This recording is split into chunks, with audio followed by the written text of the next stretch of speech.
Tasmania. In 1967, we had massive bushfires out of nowhere, 3,000 houses destroyed, and the death toll was 67 or 70 people, which for us in Hobart at that time was like a atomic bomb. It was just shocking. But so we had a toll of 67, I think, in 67 deaths immediately caused by the fire. But 2 days later, my brother rang up my grandmother and she didn't answer the phone.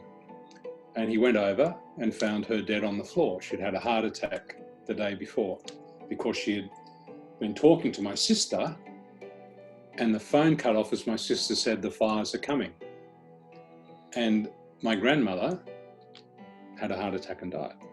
So she's never counted as a victim of the fires. She's not on the books as a person, but she was. She was killed by the fires just as surely as if she'd been in the house that burnt down. And that's a very big problem here. People who are put on the dole queue one night, their job's gone.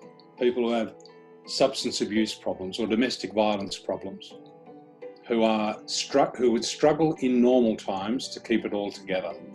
You cannot overlay this health problem, a health crisis, with the disappearance of their money, their ability to pay rent for them and their children and their families, to know what's happening.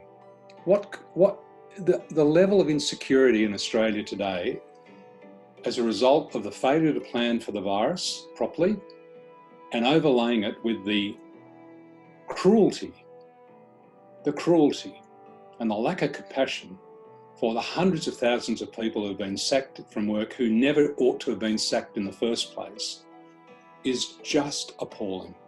And people should be very, very annoyed and angry and understand where the responsibility lies.